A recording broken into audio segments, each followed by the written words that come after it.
پاکستان میں آپ اسلام کی باتیں کرتے ہیں یا آپ پیٹریٹزم کی باتیں کرتے ہیں، یہ تو ایک نئی، یا نیشنلسٹ ہونے کی باتیں کرتے ہیں، یہ ایک نئی طرح کی فکر ہے، اور یہ تو ہم سے دھوکہ کیا جا رہا ہے. ہم تو بڑے لوگ جو ہیں وہ گلوبل خلافہ پہ ہمیں کام کرنا ہے، اور یہ وہ وغیرہ وغیرہ وغیرہ. میں سمجھتا ہوں کہ یہ سوچ یہ زیادہ خطرناک ہے اس سیکولر سوچ سے، کیونکہ وہ سیکولر سوچ اداروں میں گھس گئی، سارا کچھ ہوا، لیکن 70-80 سال کی کوشش کے بعد عوام میں وہ اس طرح سے جڑیں اپنی نہیں بنا سکے. They've tried everything.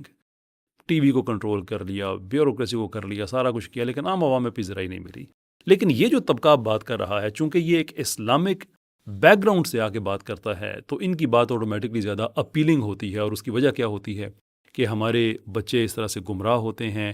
اور وہ ان کی نیت اچھی ہے، وہ بچوں کے لیے کوئی ایشو نہیں ہے،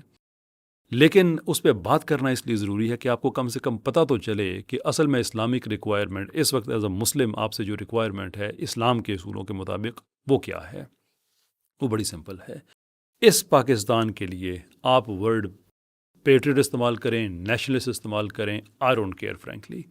آپ کی جنگ یہ ہے کہ جس مقصد کے لیے یہ پاکستان بنا تھا اس مقصد کو ہم حاصل کریں، یعنی کہ یہاں پہ ہم ایک forward thinking pure Islamic Pakistan, جو جناب رسالت میں آپ صلی اللہ علیہ وسلم کی کہ اپنے زمانے سے کتنے اہڈ ان کی باتیں تھیں، اس طرح کا پاکستان ہم دوبارہ بنائیں جو روٹڈ ہو شریعہ میں، سائنس میں ترقی کرے، ٹیکنالوجی میں ترقی کرے، گلوبل پروسیسز میں اپنا حصہ ڈالے، اور اسے اپنے مسلمان ہونے پہ فخر ہو.